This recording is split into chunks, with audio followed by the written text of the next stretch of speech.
Hello friends, मैं CA Jain आपका स्वागत करता हूं आपके अपने यूट्यूब चैनल पर। दोस्तों, आज की वीडियो यहां पर इनकम टैक्स में AIS 26 के अपडेट को लेकर है। AIS 26 में गलत जानकारी को आपको कैसे रिमूव करना है, कैसे क्या स्टेप्स यहां पर लेना है। ITR फाइल करने से पहले AIS को जरूर चेक करें। अगर उसमें गलत इन्फॉर्मेशन आ रही है तो गलत इन्फॉर्मेशन के साथ ITR मत भरे, अदरवाइज फ्यूचर में आपको नोटिस आने के काफी ज्यादा चांसेस हैं। इनकम टैक्स की ऑफिशियल वेबसाइट पर ये पूरी एक्टिविटी हम यहाँ पर करने वाले हैं। कुछ ऐसी चीजें हैं जो कि आपको ऑनलाइन करनी पड़ेगी, कुछ ऐसे प्रोसेस भी है जो कि आपको ऑफलाइन यहाँ पर करने की, सबमिट करने की रिक्वायरमेंट आएगी। वीडियो को पूरा एंड तक देखिएगा, वीडियो यहाँ पर काफी शॉर्ट में रहने वाला है। ये इनकम टैक्स की ऑफिशियल वेबसाइट है www.incometax.gov.in। सबसे पहले आपको यहाँ पर आकर लॉगिन करना है। लॉगिन आपको अपने पैन कार्ड के द्वारा करना है, जिसका आप यहाँ पर AIS यानी कि एनुअल इन्फॉर्मेशन स्टेटमेंट और 26AS चेक करना चाहते हैं। कुछ ऐसी चीजें हैं जो कि मैं यहाँ पर आपको रिपोर्टेबल ट्रांजेक्शन अभी बताने वाला हूँ, तो अगर वो आपके यहाँ पर दिख रही है, आपके पैन कार्ड पर दिख रही है, तो आपको तुरंत एक्शन लेने की रिक्वायरमेंट है।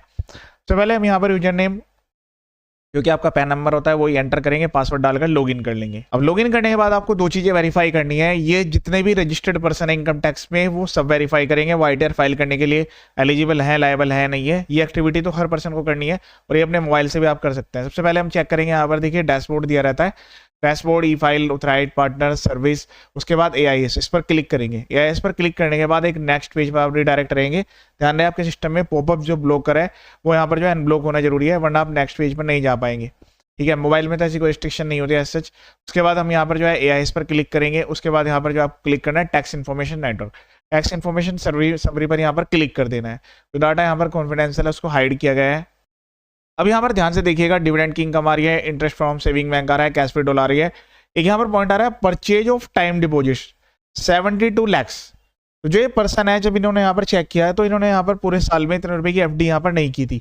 ऐसी ही काफी दिक्कतें यहाँ पर उन लोगों को भी आ सकती है जिन्होंने अपनी FD को बार बार ब्रेक किया है और बार बार उन्होंने नई FD को क्रिएट किया है। क्योंकि जितनी बार आप FD ब्रेक करेंगे और नई FD क्रिएट करेंगे तो आपको यहाँ पर ये अपडेट होता जाएगा, सिस्टम में आपको पता लगेगा। अब एक बात समझिए ध्यान से, इस पर्सन की जो इनकम है वो तो यहाँ पर जो है 8 लाख रुपए है। अब ये पर्सन अगर 8 लाख रुपए अपनी इनकम टैक्स रिटर्न फाइल करते हैं और इनकी जो यहाँ पर परचेज ऑफ टाइम डिपॉजिट यानी कि जो FD है वो 72 लाख रुपए की है, तो इनको 100% नोटिस आएगा यहाँ पर इनकम टैक्स के रिगार्डिंग।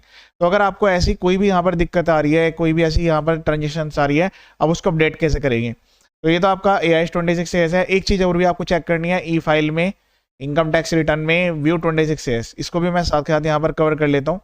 तो सेट पर क्लिक करेंगे। यहाँ पर क्लिक करने के बाद आपको इसमें जो है यहाँ पर सेलेक्ट करना होगा। फिर उसके बाद यहाँ पर ये चीज़ें सेलेक्ट करेंगे। फिर उसके बाद व्यू डाउनलोड्स, इस पर क्लिक करेंगे।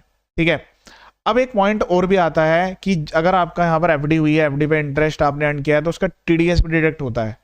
इस पेज को हम यहाँ पर जो है स्क्रॉल करेंगे। अब जब आप इस पेज को यहाँ पर स्क्रॉल करेंगे तो यहाँ पर आपको जो भी डिटेल्स है वो देखने के लिए मिलेगी, पूरा स्क्रॉल कर लीजिएगा। अब इस केस में क्या है कि जो TDS कटा हुआ है वो तो कैश विड्रॉल पर कटा हुआ है। देखिए 2,53,000 रुपये TDS कटा हुआ है।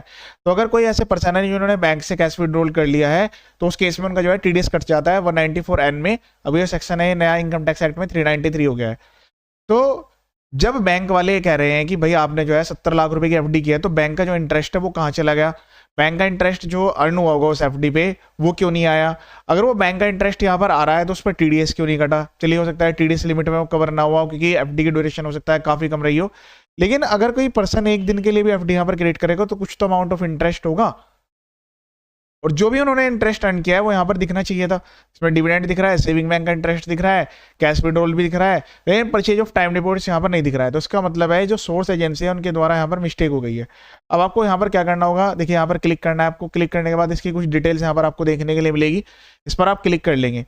क्लिक करने के बाद आप जो है नेक्स्ट पेज पर रिडायरेक्ट हो जाएंगे। यहाँ पर डाटा कॉन्फिडेंशियल, उसको मैंने हाइड कर दिया है, पर जो मैं बोलते जा रहा हूँ उसको ध्यान से समझिएगा। यहाँ पर एक ऑप्शन आपको देखने को मिलेगा फीडबैक का, ये ऑप्शनल वाला ऑप्शन है, इस पर क्लिक कर लेंगे। क्लिक करने के बाद आप जो है नेक्स्ट पेज पर रिडायरेक्ट हो जाएंगे। अब यहाँ पर फीडबैक का टाइप दिया गया है, पेज को मैं स्क्रॉल कर लेता हूँ। अब इसमें अलग अलग केस बनाए गए हैं। पहला तो है कि इन्फॉर्मेशन करेक्ट है, अगर करेक्ट है तो फिर इसमें तो कोई सबमिट करने की रिक्वायरमेंट ही नहीं, फिर तो आप अपनी ITR में दिखाइए और फाइल करिए। Source is receipt of gift which is not taxable. इन्होंने ये नया अपडेट ला दिया है कि भाई जो आपका ये अपलोड हुआ है ये गिफ्ट की ट्रांजेक्शन है और टैक्सेबल नहीं है, तो भी आपको यहाँ पर जो है ये अपडेट करना होगा और सबमिट पर क्लिक करना है, ताकि कल को आपको नोटिस ना आए कि भाई आपने ये इतनी हैवी ट्रांजेक्शन है ये आपने यहाँ पर दिखाई नहीं है। क्योंकि रिलेटिव से मिलने वाले गिफ्ट पर टैक्स नहीं लगता है और उसकी ITR में रिपोर्टिंग करने की मैंडेटरी रिक्वायरमेंट नहीं है। I am not the primary holder and I am contributed not toward funds in the transaction, I am not contributed funds towards the transaction. ये भी इन्होंने नया अपडेट यहाँ पर करा है कि जो है आप प्राइमरी होल्डर नहीं है इस ट्रांजेक्शन रिगार्डिंग। लेकिन आपने जो फंड है वो पूरे के पूरे कंट्रीब्यूशन यहाँ पर नहीं किया है। Information is not fully correct, तो अगर फुली करेक्ट नहीं है तो कितनी करेक्ट है इसमें से, ठीक है। आप यहाँ बताएंगे कि भाई आप उन्होंने 72 लाख रुपए की एफडी बता दिया, आपने कितने की एफडी करी है। ये मैंने एक एफडी का एग्जांपल लिया है। हो सकता है कि आपके केस में प्रॉपर्टी के ट्रांजेक्शन की मिस्टेक आ रही हो। काफी केस में क्या होता है कि एक ही प्रॉपर्टी को रजिस्ट्रार के द्वारा भी अपलोड कर दिया जाता है, और उसके अलावा यहाँ पर जो बैंक वाले हैं वो भी इसके रिगार्डिंग इन्फॉर्मेशन अपलोड कर देते हैं। या आपने टीडीएस काटा उसका 1%, वो भी टीडीएस भी जमा हो गया। या काफी बार क्या होता है कि जो रजिस्ट्रार के द्वारा है वो पूरी की पूरी वैल्यू यहाँ पर अपलोड कर दी जाती है आपके पैन कार्ड पे, जबकि आपका हिस्सा तो उसमें 10-20% 50% हो सकता है, तो डबल डबल इन्फॉर्मेशन आ जाती है, ठीक है। फिर उसके बाद इसमें एक और ऑप्शन यहाँ पर दिया गया है, information relate to other PAN, की किसी दूसरे पैन कार्ड के रिगार्डिंग है, किसी अदर ईयर के रिगार्डिंग है। इन्फॉर्मेशन जो है डुप्लीकेट है, तो डुप्लीकेट का मतलब है एक ही इन्फॉर्मेशन दो बार आ रही है। फिर उसके बाद आता है इन्फॉर्मेशन डिनाइड, कि आप जो है पूरी की तरीके से मना कर रहे हैं कि आपने तो कोई एफडी नहीं की, पूरी की पूरी इन्फॉर्मेशन ही गलत है। ये सेलेक्ट करना है और सबमिट पर क्लिक कर देना है, ये एक्शन आपको ले लेना है। तो ये तो रहा ऑनलाइन एक्शन कि आप जो है अपने AIS 26 को कैसे अपडेट करेंगे। ये डिटेल वापस यहाँ पर जो सोर्स एजेंसी है उसके बाद रिफ्लेक्ट होगी, और उसको करेक्ट करने की पावर भी उनके पास होती है। सेम ऐसे ही जो 26 है उसकी पावर भी जिसने TDS या TCS की रिटर्न अपलोड की है उनके पास रहती है। तो 26 वाला जो पॉइंट है उसमें ऑनलाइन सबमिट करने का तरीका नहीं है कुछ भी, जो भी हमने यहाँ पर 26 अभी चेक किया था, ये वाला पार्ट, ठीक है। तो इसमें कुछ भी आपको ऑनलाइन सबमिट करने का ऑप्शन नहीं दिया गया है। तो आपके 26 में मिस्टेक है या AIS में मिस्टेक है। अब आपको जाना है कहाँ पर, जो सोर्स एजेंसी है, जैसे कि बैंक हो गए, रजिस्ट्रार ऑफिस हो गया, या फिर जो भी क्रिप्टो से आपने डील किया है, या फिर जो कोई ब्रोकर है। फॉर एग्जांपल शेयर्स की ट्रांजेक्शन यहाँ पर आ रही है, ठीक है। फॉर एग्जांपल यहाँ पर आपकी शेयर्स की ट्रांजेक्शन आ रही है और जो कि गलत अपलोड हो गई है, तो ब्रोकर्स जो जिस भी ब्रोकर के द्वारा आप डील करते हैं उनको आप मेल करें। तो अब ये इन्फॉर्मेशन यहाँ पर हमने चेक कर ली।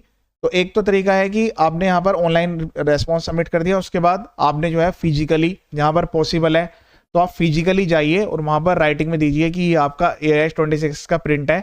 यहाँ पर इसको डाउनलोड करने का भी ऑप्शन आता है, तो आप इसको PDF डाउनलोड कर ले, उसके बाद प्रिंट आउट निकाल कर और मैनुअली जाकर वहाँ पर सबमिट करेगी जी आपके पैन कार्ड पर ये गलत डाटा अपलोड कर दिया गया है, इसको आप जो है करेक्ट कराएं। 2 कॉपी में आप लेकर जाएं और इसकी यहाँ पर रिसीविंग अपने पास जरूर रखें। फ्यूचर में कोई भी नोटिस आता है तो आप यहाँ पर ये बता सकते हैं कि आपने सोर्स एजेंसी को इन्फॉर्म किया था, उन्होंने एक्शन लिया नहीं लिया वो उनके पार्ट का बात है, लेकिन आपको जो है अपनी तरफ से पूरी सही डिटेल के साथ ही ITR भरनी है। यहाँ पर जो डाटा है व्यू पर्पज के लिए है, ऐसा नहीं है कि यहाँ पर डाटा आ रहा है तो आप गलत ITR भर देंगे, कि यहाँ पर आपको दिख रहा है कि भाई 5 लाख रुपए का इंटरेस्ट आ रहा है तो आप जो है गलत इंटरेस्ट दिखा देंगे।